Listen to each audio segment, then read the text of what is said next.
Ram Ram. This is Aditya. Welcome to my YouTube channel. तो हम हमारे मैथ्स और डीएस सीरीज का नेक्स्ट क्वेश्चन करने वाले हैं, जो कि होने वाला है एक्सेल शीट कॉलम टाइटल। तो क्वेश्चन आपको क्या बोल रहा है? क्वेश्चन आपको बोल रहा है given an integer column number, return its corresponding column title as it appears in an Excel sheet. तो जो एक्सेल शीट होती है, तो उसके जो है ना कॉलम्स होते हैं, तो ऊपर लिखा हुआ होता है ए बी सी ऐसे लेके जेड तक, फिर आगे ए बी ए सी ऐसे करते करते वो चल जाता है। कभी नोटिस किया हो एक्सेल शीट में? तो अगर मैं तुमको दिखाऊं,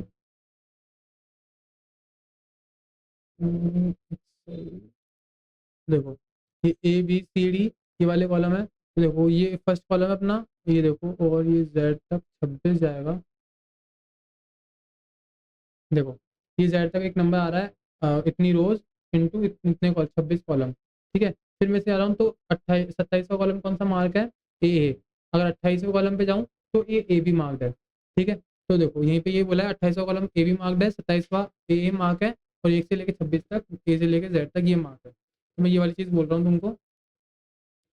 तो तुमको बोला है कि आपको एक नंबर दे देंगे, उसके कॉरस्पॉन्डिंग आपको जो भी टाइटल है एक्सेल शीट का, जो भी वो दो या फिर तीन या फिर चार जितने भी कैरेक्टर का वो स्ट्रिंग है, उसको वो रिटर्न करना है। तो अब देखो ये कैसे करोगे। देखो, आपको पहले तो ना ये भूल जाओ कि अपने कैरेक्टर से मतलब है, केवल अपन नंबर फोकस करते हैं। तो अगर मैं केवल नंबर की बात करूँ, तो लेट्स से मान लो अपने को कोई भी नंबर गिवन है, number is equals to 12 given है मान लो। तो इस 12 को मैं कैसे लिखता हूँ, देखो पहले तो 10 की पावर 1 इंटू 1 प्लस 10 की पावर 0 इंटू 2। ये ऐसे लिखता हूँ मैं, वंस प्लेस और टेंस प्लेस अलग अलग करके लिखता हूँ, तभी आता है 10 की power 1 10 into 1 10 plus 2 is equals to 12। ये ऐसे करके मैं 12 लिखता हूँ। ठीक है, और वापस से अगर मेरे को इसको अलग अलग करना हो, 2 अलग करना हो, वंस प्लेस अलग करनी हो, टेंस प्लेस अलग करनी हो, तो मैं मॉड करता हूँ 10 से, 12 मॉड 10। और टेंस प्लेस निकालनी हो, मतलब बाकी का रिमाइंडिंग नंबर निकालना हो, तो मैं क्या करता हूँ, डिवाइड करता हूँ 10 से। अभी कभी सोचा तुमने कि मैं हर बार 10 से क्यों करता हूँ, कि भैया मैंने इधर भी 10 लिखा है, ये इधर भी 10, ये टोटल सॉरी ये 10 मतलब हमेशा 10 से क्यों करता हूँ? क्योंकि यार नंबर देखो क्या होते हैं, 0 1 2 3 4 5 6 7 8 9 10 11 12 13 14। अब तुम यहाँ पे एक पैटर्न नोटिस करो, 0 से लेकर 9 तक इन 10 नंबरों के बाद नंबर अपने को एक सीक्वेंस में रिटर्न कर रहा है। जैसे 1 1 1 कॉन्स्टेंट है, 0 1 2 3 4 5 ऐसे 9 तक, फिर रिपीट कर रहा है, फिर 2, फिर ऐसे लेके वापस रिपीट कर रहा है। ठीक है, तो ये ना 0 से लेकर 9 तक की जो रेंज होती है ना डेसिमल्स की, इसलिए अपन 10 यूज करते हैं। ठीक है, ये समझ में आया, अपन 10 के यूज करते हैं। 10 इसलिए यूज करते हैं क्योंकि ना डेसिमल की रेंज होती है 0 से लेकर 9 तक की, इसी के बाद है ना, इस रेंज के बाद यही नंबर अपने आप को रिपीट करते हैं। तो सिमिलरली जो मैं अब कैरेक्टर की बात करते हैं, ए बी सी डी ऐसे ऐसे जेड तक। अब उसके बाद देखो क्या स्टार्ट हो रहा है, ए बी। तो ये ए A B A C, similarly ये ए जेड तक चलता रहेगा, फिर ऐसे और फैक्टर्स आते रहेंगे। तो देखो यहाँ पे क्या होता है, 0 से लेकर 9 के बाद 10 11 12 ये नंबर आ जाते हैं, तो ए से लेकर जेड के बाद ए कांस्टेंट हो गया, और फिर यही कैरेक्टर्स वापस रिपीट कर रहे हैं। समझ में आ रहा है? तो ये जो कॉलम नंबर आएगा, इसको मैं मॉड या फिर अगर मैं कहीं पे डिवाइड करना पड़ेगा, तो मैं 10 से नहीं करूंगा। 10 से क्यों नहीं करूंगा? क्योंकि नंबर के केस में तो मेरा सर्च स्पेस डेसिमल का है, इसलिए 0 से लेकर 9 तक कर लिया। लेकिन जो अब तो सर्च स्पेस है ना, वो मेरा 26 लेटर्स का है, ए से लेके जेड तक। इसलिए मैं मॉड या डिवाइड करूंगा ना, तो मैं उसको 26 से करूंगा। तो आई होप यार ये वाली बात तुमको अच्छे से क्लियर हो गई। ठीक है, ये वाली बात तुमको क्लियर हो गई होगी। मैं ना 26 का सच स्पेस क्यों है मेरा, क्योंकि जितने भी कैरेक्टर्स हैं वो ए से लेकर जेड की फ्रीक्वेंसी के बाद उन्हीं अपने आप को रिपीट करते हैं, इसलिए मैं 26 को लेके चलूंगा। ठीक है, तो मेरा कोड क्या रहेगा, जो कॉलम नंबर है मेरा, जब तक वो 0 से बड़ा है, जब तक वो कोई नंबर है, तब तक मैं रिमाइंडर निकाल लूंगा उसका, मॉड 26 करके, और उसी कॉलम नंबर को वापस से चेंज कर दूंगा अगले कैरेक्टर के लिए, डिवाइड बाय 26 करके। ये तो बेसिक चीज़ अपन नंबर्स में ऐसे अपन बेसिक वाली अपन ने वीडियो में देखा था, रिवर्स और अपन बहुत सारी चीज़ें ऐसे ही करते हुए आए थे, तो ये चीज़ तुमको क्लियर होगी। ठीक है, तो ये वाली चीज़ तुमको समझ में आ गई। तो अब लेट्स से कुछ एग्जाम्पल लेते हैं। तो एग्जाम्पल लेते हैं अपने 28 का। अब 28 क्या होता है, देखो 28 होता है ए बी। ठीक है, 28 की कॉरस्पॉन्डिंग क्या मैप है, ए बी मैप है। तो अब देखते हैं अपन आंसर ला पाते हैं कि इस कोड से, अभी तक जो अपन ने पढ़ा है उसके हिसाब से अपना आंसर आ जाएगा। देखो, तो नंबर बढ़ा है 0 से, और 28 मॉड 26 क्या होगा, देखो 2 होगा, ठीक है। 28 मॉड 26 27 1 होगा, हाँ ठीक है। 28 मॉड 26 2 होगा। अब देखो, तो अभी 2 तो आ गया, और अपने को पता है कि जो 2 है वो किससे मैप है, बी से। लेकिन अपने पास कोड में या फिर कंपाइलर को पता नहीं है कि भाई 1 ए से मैप है, 2 बी से मैप है, ऐसे ही Z 26 से मैप है, ये कंपाइलर को तो पता नहीं है। कंपाइलर को कुछ भी पता नहीं है, तो अपने को या तो एक अलग से मैप बनाना पड़ेगा, ठीक है। तभी कोई वेक्टर कह लो, जैसे जहाँ जहाँ पे उस हर इंडेक्स पे है ना उसका कैरेक्टर पढ़ाओ, जैसे मतलब फर्स्ट इंडेक्स पे ए पढ़ाओ, सेकंड इंडेक्स पे बी पढ़ाओ, तो अपन बोल देंगे यहाँ पे जो भी नंबर आया है उसके कॉरस्पॉन्डिंग जो भी कैरेक्टर पढ़ा है वो स्ट्रिंग में डाल लो। लेकिन इससे क्या होगा, ओ ऑफ एन की स्पेस कॉम्प्लेक्सिटी लग जाएगी, तो मेरे को इसको अवॉइड करना है। ओ ऑफ एन की स्पेस कॉम्प्लेक्सिटी लग जाएगी, क्या मतलब है, मैं यहाँ पे एक वेक्टर ले लूँ, उसके हर इंडेक्स से उसका कैरेक्टर मैप कर लूँ, जैसे फर्स्ट इंडेक्स से ए मैप कर दूँ, और ऐसे लेके 26 इंडेक्स से जेड मैप कर दूँ। और फिर जैसे जो भी मेरा रिमाइंडर है, जैसे 2 आ गया, तो मैं 2 सेकंड इंडेक्स पे जाऊँ, अब मेरा बी पड़ा होगा, और मैं आंसर में बी ऐड कर दूँ। तो वो तो मुझे करना है नहीं। क्यों नहीं करना, क्योंकि उससे स्पेस कॉम्प्लेक्सिटी बढ़ जाएगी। तो कुछ और सोचो, और मैपिंग क्या हो सकती है जो ओ वन में हो जाए। अब ओ वन में करनी है तो वही मैपिंग यूज करनी पड़ेगी जो सी प्लस प्लस को या फिर कंपाइलर को पहले से पता है। वो मैपिंग कौन सी है, आस्काई कैरेक्टर की। तो यहाँ से मुझे इंट्यूशन आता है कि मैं आस्काई कैरेक्टर्स को यूज करूंगा। अब देखो कैसे करूंगा उसको, ये देखो। तो इधर कर लेते हैं, जगह है जो ए है अपना, उसका आस्काई कोड क्या होता है, 66, बी 67, सी 68, सिमिलरली डी एन एस चलते जाते हैं। अब मैं इसको कैसे यूज कर सकता हूँ, मेरा रिमाइंडर आया है 2 और मुझे बनाना है बी। मुझे बी बनाना है और मेरा रिमाइंडर पे 2 आया है, ठीक है। तो मैं इस 2 में क्या ऐड करूँ, सबसे पहले तो मुझे कोई कॉन्स्टेंट चीज ऐड करनी पड़ेगी, तो मैं ऐड करता हूँ 2 प्लस 66, जो कि मेरा ए का आज का कैरेक्टर है। फिर मुझे कुछ कॉन्स्टेंट लेना पड़ेगा, मुझे तो एक जनरल इक्वेशन बनानी है सब कैरेक्टर्स के लिए, सब रिमाइंडर्स के लिए। तो मैंने 2 प्लस 66 किया, तो मेरा 68 आ रहा है। मुझे क्या चाहिए था, बी चाहिए था, जो कि मेरा 67 था, पर मेरा 68 आ रहा है। तो मैं करूँगा 2 प्लस कैरेक्टर ए माइनस 1, जो मेरा आएगा 67। 2 प्लस 66 माइनस 1, तो मेरा आएगा 67।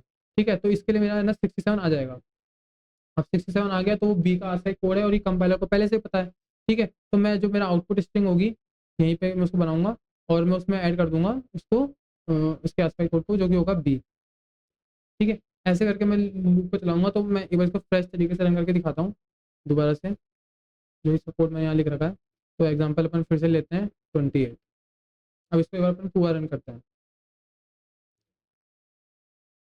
28 मॉड 26 किया तो रिमाइंडर बचा 2, है ना। मैंने किया 2 प्लस 66 माइनस 1, तो मेरा आया 66 67 68 माइनस 1 67, ठीक है। 67 जो कि मेरा बी है। अब मेरा बी होगा तो मैं आउटपुट स्ट्रिंग बना रही हूँ, यहाँ पे मैंने एक लाइन लिख रखी होगी, आंसर में उसको पुश बैक करूँगा, वो मैंने लिखी नहीं है। तो अभी के लिए तो मैं पुश बैक करता हूँ सीधा। तो आउटपुट में मैंने क्या पुश बैक कर लिया होगा, बी पुश बैक कर लिया। ये मैंने स्ट्रिंग बना रखी, ठीक है। आउटपुट में मेरा बी आ गया, क्योंकि मेरा 67 आया। अब आगे बढ़ते हैं, कॉलम नंबर को 26 से डिवाइड करो, तो 28 डिवाइडेड बाय 26, तो इसे मतलब 1 पॉइंट कुछ होएगा, तो इंटीजर है तो 1 लेके चलेंगे, 1 आया। अब लूप खत्म हुआ, अभी नंबर 1 से बड़ा, 1 0 से बड़ा है, तो अब आगे चलेगा। तो इस बार क्या होगा, इस बार इसमें से हटा देता हूँ एक बार। इस बार होगा 1, इस बार 1 मॉड 26 होगा, जो कि सिमिलरली 1 ही होगा, तो 1 ही आएगा। ठीक है, अब 1 प्लस 66 माइनस 1, जो कि मेरा 66 होगा, और 66 क्या है मेरा ए, आपका कोड ए का 66 होता है। ठीक है, तो 66 ए आएगा, तो मैं वापस से ए पुश बैक कर दूंगा। ठीक है, ए पुश बैक कर दिया, और इस बार ये नंबर हो जाएगा 0। ठीक है, इस बार ये नंबर 0 हो जाएगा, क्योंकि क्या नंबर आया था, 1 मॉड 1 डिवाइडेड बाई 26 0 हो जाएगा। और इस बार और आगे लूप चलेगा कि नहीं, क्योंकि मैं नंबर ग्रेटर देन 0 के लिए लूप चला रहा हूँ। ठीक है, तो अब तुम देखो आंसर क्या आया। मेरा आंसर आ रहा है बी ए, आउटपुट में बी आ रहा है, और मुझे क्या चाहिए था, ए बी चाहिए था, और मेरा आ रहा है बी ए। मतलब मेरा रिवर्स करने पे आंसर आ जाएगा। तो मैं लास्ट में इसको कर दूंगा, रिवर्स कर दूंगा, तो मेरा आंसर क्या आ जाएगा, ए बी। तो ऐसे करके मैं मेरा आउटपुट अचीव कर लूंगा। ईजी कोड है, बिल्कुल क्लीन कोड है। मैं क्या कर रहा हूँ, जो भी मेरे को कॉलम नंबर गिवन है, जब तक वो 0 से बड़ा है तब तक मैं लूप चला रहा हूँ। और 26 से मॉड कर रहा हूँ, क्योंकि मेरा ए से लेकर जेड तक के कैरेक्टर उसके बाद उसको रिपीट करते हैं खुद को। रिमाइंडर निकाल रहा हूँ, उस रिमाइंडर को कॉरस्पॉन्डिंग में उसको 4 से कन्वर्ट कर रहा हूँ, उससे कॉरस्पॉन्डिंग मैपिंग कैरेक्टर निकाल रहा हूँ, और -1 क्यों कर रहा हूँ, क्योंकि वो एक ज़्यादा हो जा रहा है। क्योंकि देखो नॉर्मल अपने जो होती है हमेशा, देखो तुम एरे भी 0 से स्टार्ट होता है, लेकिन यहाँ से क्वेश्चन में क्यों है ना, वो 1 से लेकर 26 से स्टार्ट, 1 से लेकर 1 से स्टार्ट है, और 26 से जेड तक की मैपिंग है, इसलिए अपने को -1 करना पड़ रहा है। ठीक है, और वही चीज़ है। अब ठीक है, अब अपन इधर एक दूसरा एग्जाम्पल रन करते हैं। ये तो हो गया। 28 वाला तुमको समझ आया कि रन हो रहा है, ठीक है, काम हो रहा है, आंसर आ रहा है। तो अब मैं तुमको एक दूसरा रन करते हैं अपन, रुक जाओ। एग्जाम्पल लेते हैं अपन 26 के किसी मल्टीपल का एग्जाम्पल लेते हैं, क्योंकि अपन बहुत देर से 26 कर रहे हैं, तो 26 के किसी मल्टीपल का एग्जाम्पल लेते हैं, और ज़्यादा बड़ा ना हो जाए, इसलिए मैं 26 ले रहा हूँ। 26 बन जाए 26 होता है ना। तो 26 के कितने मल्टीपल्स लोगे, उन सब में यही प्रॉब्लम आएगी जो अब आने वाली है। प्रॉब्लम कैसे आएगी देखो, मैंने क्या किया, एग्जाम्पल लिया 26 पे, कॉलम नंबर मेरे को 26 आया, 26 जीरो से बड़ा है, ठीक है, कोई दिक्कत नहीं है। 26 को जब मैं 26 से मॉड करूंगा तो मेरा आंसर आएगा 0, ठीक है, कोई दिक्कत नहीं है, 0 आ गया, अभी लूप के अंदर है, 0 आ गया। अब मैं 0 प्लस 66 माइनस 1 करूंगा तो देखो क्या आता है, 65। अभी 65 क्या होता है, ए ए ए चालू होता है 66 से, और जेड हो जाता है 66 प्लस अपना 25, तो ये 91 कुछ जाता है, ठीक है। तो 66 से लेकर 91 तक की रेंज होती है, लेकिन ये तो उस रेंज के आउट जा रहा है, मतलब 65 जा रहा है, और 65 का आस्पेक्ट कैरेक्टर कुछ और होता है, मतलब ए नहीं होता, तो कुछ और अपने यहाँ पे ऐड हो जाएगा। मान लो कुछ और यहाँ पे कोई और कैरेक्टर ऐड हो जाएगा यहाँ पे, ठीक है। तो ये तो यहाँ पे गड़बड़ होगी ना, 26 कॉरस्पॉन्डिंग क्या जाना चाहिए था, जेड जाना चाहिए था, ठीक है, और जा रहा है कुछ और कैरेक्टर है, तो ये एक स्पेशल केस है, और ये उन सबके साथ होगा जो 26 या फिर 26 के मल्टीपल्स होंगे। तो इससे कैसे बचेंगे, अब इससे बचना है। तो इससे बचने के लिए देखो क्या दिक्कत आ रही है अपने को, अपना जो रिजल्ट है उसमें अपन को कुछ ऐड करना है ए के साथ में, ए वन के लिए 1 को भूल जाओ, ठीक है। 66 में मुझे कुछ ऐसा ऐड करना है जिससे जेड बन जाए। जेड क्या होता है, 66 प्लस 9, 66 प्लस 91, ठीक है, 91 बन जाए। तो मैं क्या ऐड करूंगा, सिंपल है यार, 25 ऐड करूंगा, क्योंकि ना 66 मतलब जो कैरेक्टर ए, बाकी 25 कैरेक्टर वो ऐड करूंगा, तो मेरा क्या बन जाएगा, जेड बन जाएगा, ठीक है। तो मुझे 25 ऐड करना है, पर मैं ऐड क्या कर रहा था, मैं बेसिकली ऐड कुछ कर ही नहीं रहा था, क्योंकि जीरो हो जा रहा था, क्योंकि वो मॉड हो रहा था 26 से, खुद ही टेबल से मॉड हो रहा था, इसलिए वो जीरो हो जाता। अब मैं 25 ऐड करना है, तो तुम खुद सोचो कि मुझे अगर मैं इस कॉलम नंबर को 1 से डिक्रीज कर दूँ तो 25 आएगा, और तुमको पता है 26 से जितने भी छोटे नंबर होते हैं उनको मॉड करने पे वही नंबर आएगा, क्योंकि मॉड की प्रॉपर्टी है। जब 26 की रेंज को एक्सीड करेगा, या फिर 26 रेंज, या 26 या फिर 26 की रेंज को एक्सीड करेगा, तब चेंज करता है, 26 से नीचे वाले को तो वही आंसर देगा। तो अगर मैं कॉलम माइनस कर दूँ, कॉलम कॉलम माइनस कर दूँ, जो कि मैंने यहाँ पे किया भी है, देखो, एक सेकंड माइनस में रखते हैं इधर, रुको। मैंने क्या किया, कॉलम माइनस माइनस कर दिया। ये क्यों कर दिया, ये मैं तुमको दिखाया ऊपर की, इसकी वजह से शायद सही हो जाएगा, तो मैं करके देखता हूँ। मैं तुमको दूसरे एग्जाम्पल के साथ भी रन करके दिखाऊंगा, पहले 26 करते हैं, देखते हैं सॉल्व हो रही है, दिक्कत नहीं हो रही तो अपन हटा देंगे, ठीक है। तो 26 आया मेरे पास, मैंने, हाँ, मैंने बोला ठीक है, इधर क्या हो गया होगा, 25 हो गया होगा, 25 को जब 26 में मॉड किया होगा तो 25 आया होगा, ठीक है। सिमिलरली मैंने जब इधर 25 प्लस 66 किया होगा तो ये 91 हो चुका होगा। अब मैं इसमें -1 कर रहा हूँ, तो इसको 90 कर रहा हूँ, तो ये वाई बन जाएगा, मुझे तो बनाना है जेड, तो मैं -1 करूंगा ही नहीं, क्योंकि मैं -1 क्या कर रहा था, मेरे को यहाँ पे एक ज़्यादा आ रहा था, तुमको यहाँ पे पता है ना ऊपर दिक्कत आ रही थी, क्योंकि जब मैं 2 को 66 से ऐड कर रहा था 68 बन रहा था, मुझे तो 67 बनाना था, इसलिए मैं -1 कर रहा था।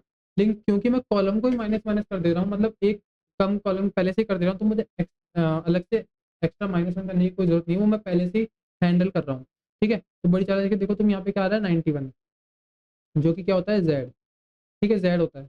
तो अब मेरा आउटपुट स्ट्रिंग में क्या जाएगा, जेड जाएगा, ठीक है, जेड जाएगा। अब कॉलम नंबर पे आया, तो कॉलम नंबर भी क्या हो गया था, हाँ, 25 था, कॉलम नंबर डिक्रीज हो गया, तो 25 डिवाइडेड बाई 26, तो ये वापस से जीरो आ जाएगा, 0 पॉइंट कुछ आएगा, पर जीरो इंटीजर लेके चलेंगे, तो क्या होगा, अब ये लूप रन होएगा नहीं, क्योंकि अपने को 0 से बड़े के लिए लूप चलाना है। तो अब क्या कर देंगे, लास्ट में इसको रिवर्स करना ही पड़ेगा, क्योंकि अपन ने लिख रखा है कोर्स, तो लेकिन आया क्या, जेड ही आएगा, रिवर्स करने पे भी जेड ही आएगा, तो अपना आंसर क्या आया, जेड आया, जो अपना करेक्ट आंसर आ रहा है, ठीक है। अब जो सवाल ये रहता है कि आप ये केवल 26 के लिए किया है, या फिर ये बाकी सब के लिए काम करेगा, तो एक बार सब पे रन करते हैं। जो अपन ने 28 के लिए किया था, ए भी आ रहा था, तो 28 के लिए रन करते हैं, उससे क्लियर हो जाएगा कि भाई सबके लिए काम करेगा कि नहीं करेगा। तो फटाफट से मैं इसको रब करता हूँ।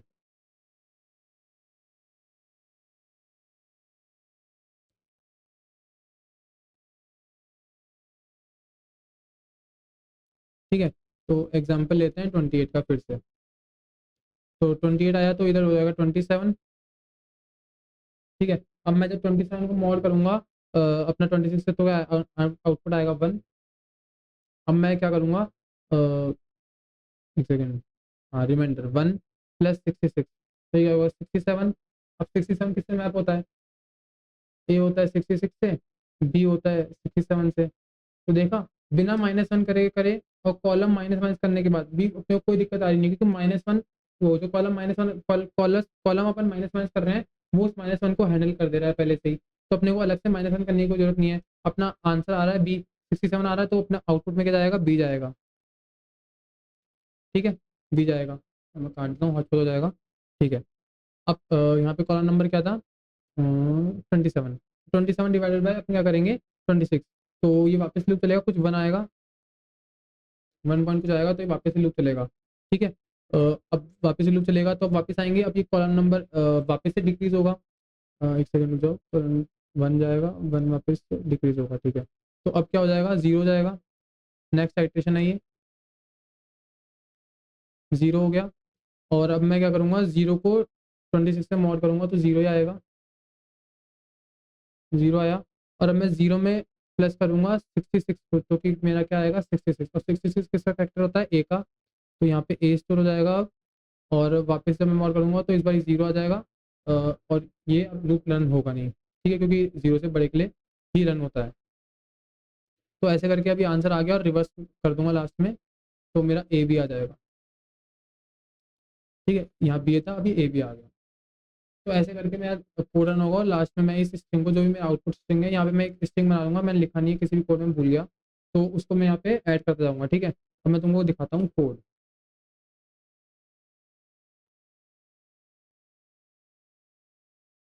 देखो, बहुत क्लीन कोड है, वही 4-5 लाइन का। और ये कर्सर कैसे गायब हो रहा, ठीक है, स्ट्रिंग, उसके बाद आंसर, मैंने आंसर स्ट्रिंग बनाई। कॉलम, जो भी मेरे पास कॉलम नंबर आ रहा है, जब तक वो 0 से बड़ा तब तक रन कर रहा हूँ। और माइनस माइनस कर रहा हूँ, क्यों कर रहा हूँ, क्योंकि स्पेशल केस है मेरे को ना 26 वाले के लिए। अभी क्यों है, क्योंकि 26 की वो रेंज होती है, इसलिए वो स्पेशल केस है 26, और उसके मल्टीपल पे दिक्कत देगा ही देगा। ठीक है, और क्यों दिक्कत देगा, क्योंकि उसके लिए मॉड जो है ना वो 0 हो जाएगा, इसलिए ये दिक्कत आएगी, क्योंकि 26 और उसके मल्टीपल के लिए मॉड 0 हो जाएगा। वो दिक्कत आ रही है, तो उसको अपन हैंडल कर रहे हैं इस चालाकी से। तो कॉलम माइनस माइनस करने पर उसके मल्टीपल, उसके लिए दिक्कत नहीं आएगी। उसके बाद अपन रिमाइंडर निकाल रहे हैं, मॉड कर रहे हैं 26 से। और फिर अपन उस कैरेक्टर को उस कैरेक्टर में ट्रांसफॉर्म कर रहे हैं, जो भी अपना रिमाइंडर आया उसमें कैरेक्टर 66 ए के आसपास कोड को ऐड कर रहे हैं, और उसको कैरेक्टर में ट्रांसफॉर्म कर रहे हैं। तो बेसिकली अपना इंटीजर में ये कैरेक्टर में जब ट्रांसफॉर्म होगा, तो उसके कॉरस्पॉन्डिंग जो भी कैरेक्टर मैप है कंपाइलर में, वो कैरेक्टर आ जाएगा। और फिर उसको, जो मैं बोल रहा था ना, एक लाइन लिखना भूल गया, वो ये लाइन है आंसर वाली, मैं उसमें उस कैरेक्टर को बस पुश बैक कर रहा हूँ, कुछ नहीं, सिंपल। फिर उसके बाद मैं उसको नेक्स्ट कैरेक्टर के लिए इसको डिवाइड कर दे रहा हूँ। ठीक है, ये किया। उसके बाद मैं क्या कर रहा हूँ, सिंपली जो स्ट्रिंग आई थी मेरी बी ए जो बन रही थी, उसको मैं ए बी करने के लिए रिवर्स कर दे रहा हूँ, और मेरा आंसर बन जा रहा है। तो अब मैं रन करता हूँ बस इसको, तो रन हो गया, बस सब कंपाइल करते हैं। तो ये कंपाइल हो गया। अब इसकी अपने को टाइम कॉम्प्लेक्सिटी देखते हैं।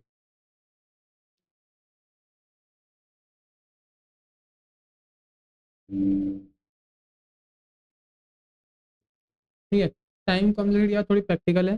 देखो कैसे है, बाइनरी सर्च में अपन क्या करते थे, बाइनरी कॉम्प्लेक्सिटी क्या होती थी, लॉग एन। और लॉग का बेस क्या होता था, 2। 2 क्यों होता था, क्योंकि वहाँ पे जो भी एन होता था, जो भी एन साइज का एरे होता था, उसको n/2 और n/2 में तोड़ते थे। फिर n/4, और इसको फर्दर n/2, इस n/2 को फर्दर n/2 में तोड़ते थे, तो ये n/4 होता था। सिमिलरली ये भी n/4, और ये भी n/4 होता था। मतलब अपन n/2 n/2 n/2 में तोड़ते जाते थे। इसलिए ना इसकी लॉग बेस 2 एन इसकी कॉम्प्लेक्सिटी थी बाइनरी सर्च की। ठीक है, तो सिमिलरली अपन इधर क्या कर रहे हैं, इधर है ना अपन उसको 26 पार्ट में तोड़ रहे हैं। मतलब उसको उसके जो अपन टुकड़े कर रहे हैं, वो 26 अपन डिवाइड करके कर रहे हैं, किसी नंबर को 26 पार्ट में तोड़ रहे हैं।